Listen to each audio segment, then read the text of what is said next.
बोलिए दुर्गा माता की जय। मैं आप सभी को ये बताना चाहती हूँ कि हमारे 2 चैनल और भी हैं, मधुर भजन और आरती के लिए मन राखियो और डेली जनरल नॉलेज के क्वेश्चंस के लिए लर्निंग बाय डूइंग। इन दोनों के लिंक डिस्क्रिप्शन बॉक्स में दे दिए हैं, एक बार आप जाकर देखिएगा जरूर।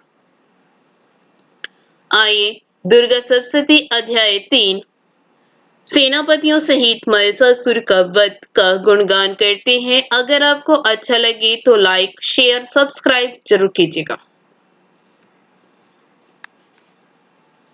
जगदम्बा के श्री अंगों की कांति उदय काल के सहस्त्रों सूर्य के समान है। वे लाल रंग की रेशमी साड़ी पहने हुए हैं। उनके गले में मुंडमाला शोभा पा रही है। दोनों स्तनों पर रक्त चंदन का लेप लगा है। वे अपने कर कमलों में जपमालिका विद्या और अभय तथा वर नामक मुद्राएं धारण किए हुए हैं। 3 नेत्रों से सुशोभित मुखारविंद की बड़ी शोभा हो रही है। उनके मस्तक पर चंद्रमा के साथ ही रतन में मुकुट बंधा है तथा वे कमल के आसन पर विराजमान है। ऐसी देवी को मैं भक्ति पूर्वक प्रणाम करती हूँ। ऋषि कहते हैं, दैत्यों की सेना को इस प्रकार तहस नहस होते देख महादैत्य सेनापति चिक्षुर क्रोध में भरकर अंबिका देवी से युद्ध करने के लिए आगे बढ़ा। वह असुर रणभूमि में देवी के ऊपर इस प्रकार बाणों की वर्षा करने लगा जैसे बादल मेरुगिरी के शिखर पर पानी की धार बरसा रहा हो। तब देवी ने अपने बाणों से उसके बाण समूह को अनायास ही काट कर उसके घोड़ों और सारथी को भी मार डाला। साथ ही उसके धनुष तथा अत्यंत ऊंची ध्वजा को भी तत्काल काट गिराया। धनुष कट जाने पर उसके अंगों को अपने बाणों से बींध डाला। धनुष रथ घोड़े और सारथी के नष्ट हो जाने पर वह असुर ढाल और तलवार लेकर देवी की ओर दौड़ा। उसने तीखी धार वाली तलवार से सिंह के मस्तक पर चोट करके देवी की भी बाईं भुजा में बड़े वेग से प्रहार किया। राजन देवी की बाह पर पहुंचते ही वह तलवार टूट गई। फिर तो क्रोध से लाल आंखें करके उस राक्षस ने शूल हाथ में लिया और उसे उस महादैत्य ने भगवती भद्रकाली के ऊपर चलाया। वह शूल आकाश से गिरते हुए सूर्यमंडल की भांति अपने तेज से प्रज्वलित हो गया। उस शूल को अपनी ओर आते देख देवी ने भी शूल का प्रहार किया। उसे राक्षस के शूल के सैकड़ों टुकड़े हो गए। साथ ही महादैत्य चिक्षुर की भी धज्जियां उड़ गई। वह प्राणों से हाथ धो बैठा। महिषासुर के सेनापति उस महापराक्रमी चिक्षुर के मारे जाने पर देवताओं को पीड़ा देने वाला चामर हाथी पर चढ़कर आया। उसने भी देवी के ऊपर शक्ति का प्रहार किया, किंतु जगदम्बा ने उसे अपने हुंकार से ही आहत एवं निष्प्रभ करके तत्काल पृथ्वी पर गिरा दिया।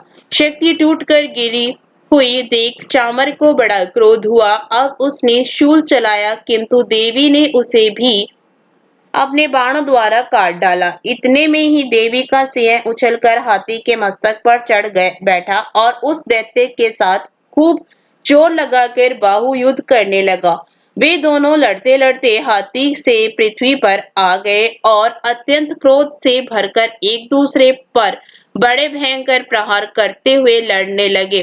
तदंतर सिंह बड़े वेग से आकाश की ओर उछला और उधर से गिरते समय उसने पंजों की मार से चामर का सिंह धड़ से अलग कर दिया। इसी प्रकार उद्रक भी शिला और वृक्ष आदि की मार खाकर रणभूमि में देवी के हाथ से मारा गया तथा कराल भी दांतों, मुखों और थप्पड़ों की चोट से धराशायी हो गया। क्रोध में भरी हुई देवी ने गदा की चोट से उद्धत का कचूमर निकाल डाला। भिंदीपाल से वाशकल को तथा बाणों से ताम्र और अंधक को मौत के घाट उतार दिया। 3 नेत्रों वाली परमेश्वरी ने त्रिशूल से उग्रास्य, उग्रवीर्य तथा महाहनु नामक दैत्यों को मार डाला। तलवार की चोट से विडाल के मस्तक को धड़ से काट गिराया। दुदुर और दुर्मुष इन दोनों को भी अपने बाणों से यमलोक भेज दिया।